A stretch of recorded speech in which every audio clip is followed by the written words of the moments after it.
పెద్దపల్లి జిల్లా రామగుండంలో చేతిలో ఖడ్గంతో చెడుపై విల్లు ఎక్కుపెట్టిన హనుమంతుడి ప్రతిమ స్వయంభూగా వెలిసిందని రామగుండం ఎమ్మెల్యే రాజ్ ఠాకూర్ సంతోషం వ్యక్తం చేశారు. హనుమాన్ విగ్రహాన్ని ఎమ్మెల్యే సతీ సమేతంగా దర్శించుకొని ప్రత్యేక పూజలు చేశారు. వేల సంవత్సరాల చరిత్ర కలిగిన రాముని గుండెల్లో తన హయాంలో హనుమాన్ విగ్రహం సందర్శనం ఇవ్వటం పూర్వజన్మ సుకృతంగా భావిస్తున్నానన్నారు. ఆలయ నిర్మాణంతో పాటు పారిశ్రామిక ప్రాంతంలో 108 అడుగుల హనుమాన్ విగ్రహానికి శ్రీకారం చుట్టనున్నట్లు ఆయన తెలిపారు. రాముని గుండాలను పర్యాటక ప్రాంతంగా తీర్చిదిద్దేందుకు ప్రత్యేక నిధులను కేటాయించి అభివృద్ధి చేస్తారని ఎమ్మెల్యే హామీ ఇచ్చారు. ₹1 కోటి సొంత ఖర్చుతో పాటు పుర ప్రముఖుల నుండి మరో ₹1 కోటి విరాళాలను సేకరించి విగ్రహ ప్రతిష్టాపనకు కృషి చేస్తానని ఎమ్మెల్యే పేర్కొన్నారు. రామగుండానికి మహర్దశ వచ్చిందని చెప్పి ఈరోజు నేను గర్వంగా చెప్తా ఉన్నా. పవిత్రమైనటువంటి రాముని గుండాలు, రామగుండంగా పేరుగాంచినటువంటి ఈ యొక్క చరిత్రాత్మకమైన ప్రాంతంలో కొన్ని వేల సంవత్సరాల నాటి హనుమంతుడు బయటికి రావడం ఇది ఒక అద్భుతం. ఈ ప్రాంతానికి ఒక వరం. గత పాలకులో గత నిర్లక్ష్యమో చరిత్రాత్మకమైన రామగుండం మరి ఎక్కడికి వెళ్తుంది? ఈరోజు నా అవసరం ఉందనుకున్నాడేమో హనుమంతుడు, ఈరోజు మన అందరికీ దర్శనం ఇవ్వడానికి వచ్చింది. అది కూడా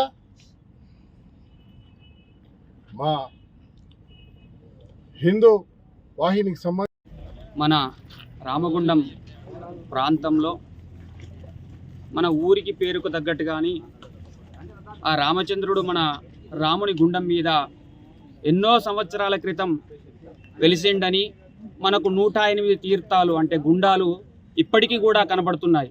అందులో భాగంగా మొన్నటి పునర్వసు నక్షత్రం రోజు అంటే రామచంద్రుడు పుట్టిన నక్షత్రం, జన్మ నక్షత్రం పునర్వసు నక్షత్రం.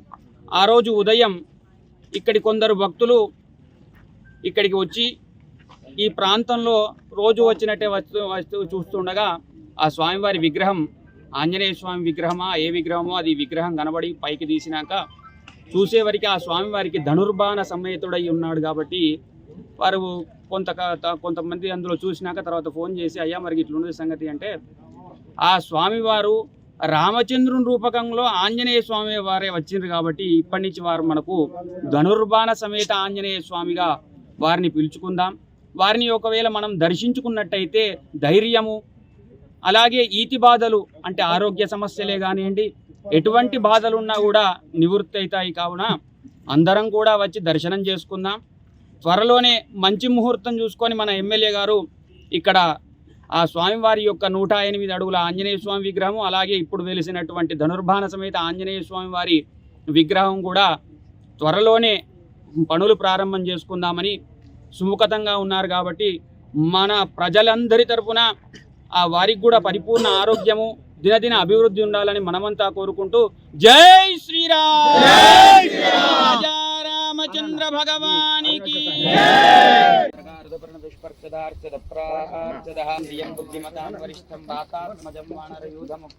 శ్రీరామధూతం శిరసా నమామి.